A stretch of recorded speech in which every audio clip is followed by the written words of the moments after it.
My background within elite sports and sports performance has been across three key areas really. It's either been as an exercise physiologist, as a strength and conditioning coach, right in there getting those athletes fitter, faster, stronger, and as a nutritionist. And more often than not, I've kind of occupied all three roles at the same time, depending on where I'm based. And I've been doing that now for nearly 25 years. Everything from taking international rugby teams to World Cups, to athletes taking part in the Olympics, to again people taking on some of the craziest events in the world. And I've worked with elite specialist forces all around the world. In those capacities, I've functioned as an exercise physiologist, strength and conditioning coach, and a nutritionist. I can guarantee you that when it comes to adaptation and improvement and developing our fitness, our strength, whichever component of it is, it all comes down to effective recovery. Exercise is really, really important. Knowing how to exercise well, meaningfully at the right intensity. But it's all a waste of time if we don't recover. If we cannot restore the system, and more importantly, optimize the system through recovery, then that exercise is a waste of time. It will give us limited benefit and limited return.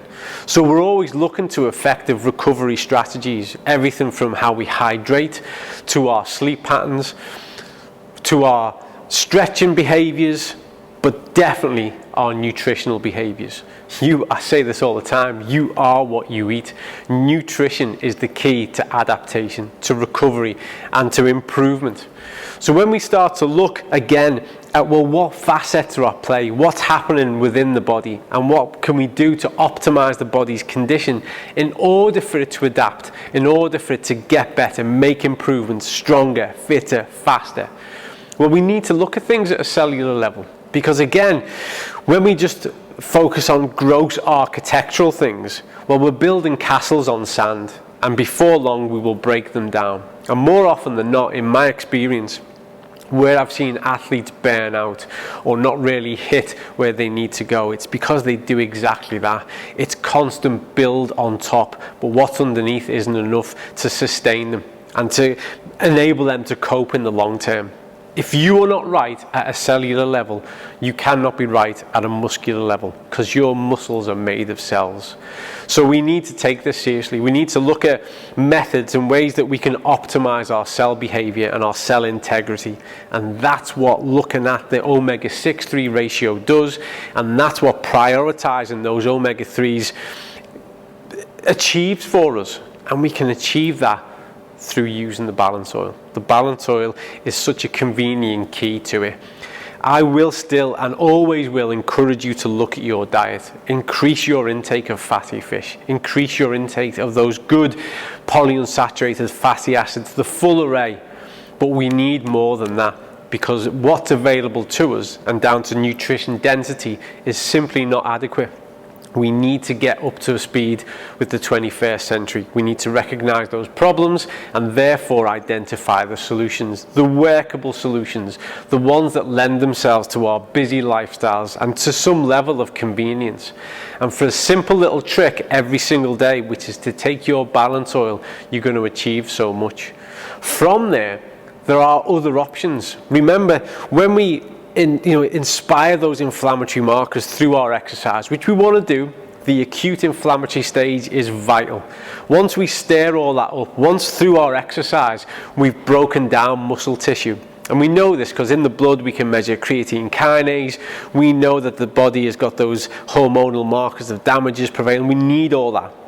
Well, what we need to do then is get in there and control that inflamed environment. We need to get in there and start to feed the body with nutrients. The real food pyramid starts with nutrition. Then it goes to energy, and the tiny bit at the top is entertainment. Those foods that you just like because of the sake of liking them, the flavor, the taste. That should be the tiny part. Those nutrients make up the base of that pyramid. So what we want to do is we want to get in there and put them into the system. We can get stacks from our diet, but we can also add to that to make sure we're getting enough. And that's where products like Extend come into their own. That's where products like Xenobiotic come into their own. Much of what we do, particularly if you're an endurance athlete, takes its toll on the gut. We know that. research paper after research paper looking at the impact of endurance athletes takes its toll on the gut. So we need to look at gut health. And we also know that as an athlete, as someone who's training and exercising regularly, we're depleting stores far more rapidly and aggressively every single day. So we need to put plenty of good stuff back in. That's what these products enable you to do cleverly. Poor supplementation is like any poor practice. It's a waste of time. And more often than not, people can engage with the wrong types of product, and therefore it's a double negative. But intelligent supplementation with intelligent products only bring about good outcomes, and that's what I'm advocating. That's what I've advocated for 25 years with the athletes who've gone on to compete and win and claim medals and achieve at the highest possible level. And that's what I'm encouraging you to do. Not just consider, but to act upon. Start to structure your recovery around intelligent thinking, intelligent design, and products that make a difference.